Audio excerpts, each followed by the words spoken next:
আমি কোনো অবস্থাতেই নাদিয়া আন্টির পরিচয় প্রকাশ করব না ভাইয়া। সবসময় শুধু জেদ দেখাস। তুই কি বুঝতে পারছিস না নাদিয়া আন্টির কারণে আমাদের জীবন আজকে হুমকির মুখে? উনি দেশের ভালোর জন্য কাজ করছে, এই কাজের জন্য যদি আমার জীবন দিতে হয় আমি দেব। আমি দেব না জীবন।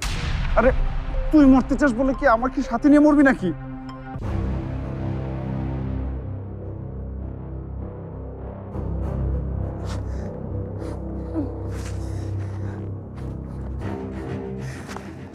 আরে বেটা, তোরা যে কি বোকার বোকা, এমন একজনের জন্য কাজ করস তোদের জানে কোনো তোয়াক্কাই করে না। আর বেটা আমগো বস এমন হইলে নিজে বন্ধুর এসে দাঁড়ায় যেত আর সবগুলো ঠাটা করে গুলি করে ফালাই দিত। শোন ট্যালেন্ট, এখনো সময় আছে, নাদিয়ার আসল পরিচয় কর, তোদের ছাইরা দিব, একটা টুকাও দিব না কইলা।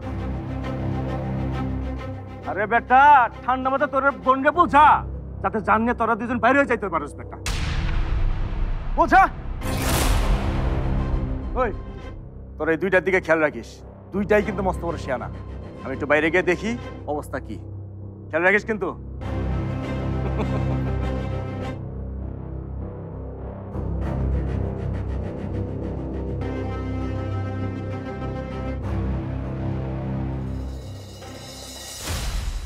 পারি, তুই কিছু বলছিস না কেন?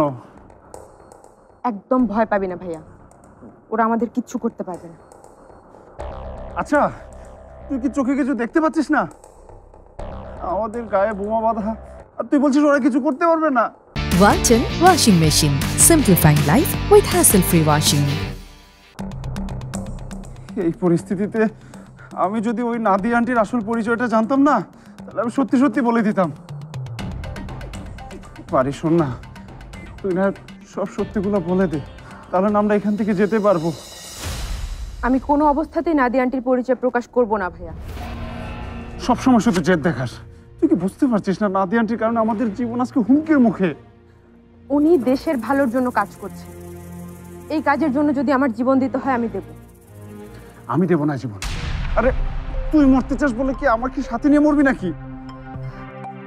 আমাদের কিচ্ছু হবে না ভাইয়া, পুলিশ কিছু না কিছু করবেই। নাদিয়া আন্টি আমাদের উদ্ধারের জন্য সর্বোচ্চ চেষ্টা চালাচ্ছে, এটা আমি নিশ্চিত। আমি এভাবে মরতে চাই না, এখনো জীবনে কিছুই করলাম না, কিছুই দেখলাম না। আমি মরতে চাই না।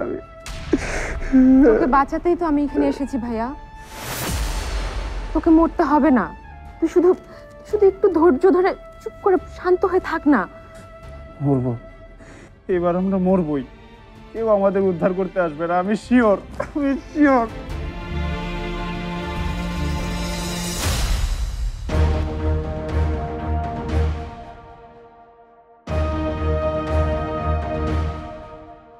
আপনারা সবাই অ্যালার্ট থাকেন, রিভলভার লোড করে রাখেন, যে কোনো সময় কভার করতে হতে পারে।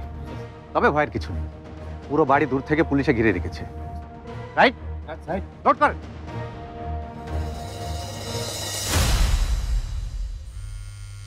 ম্যাডাম। হ্যালো রনি, 2 মিনিটের মধ্যে আমি লোকেশনে আসছি।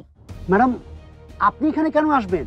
এটা তো আমাদের প্ল্যানে নেই, আর আপনি আসলে তো প্রয়োজনে আমি প্ল্যান চেঞ্জ করতে পারি, সে রাইট কিন্তু আমার আছে। Yes ma'am. এখন আমি যেভাবে বলবো ঠিক সেভাবে তোমরা দুজন কাজ করবে, ওকে? কিন্তু ম্যাডাম। কোনো কিন্তু না, একটা কথা মনে রেখো, ভিতরে যারা আছে তারা কিন্তু আমার ফ্যামিলি।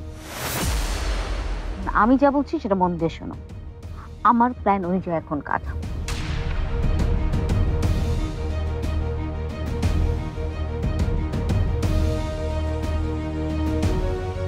Okay madam.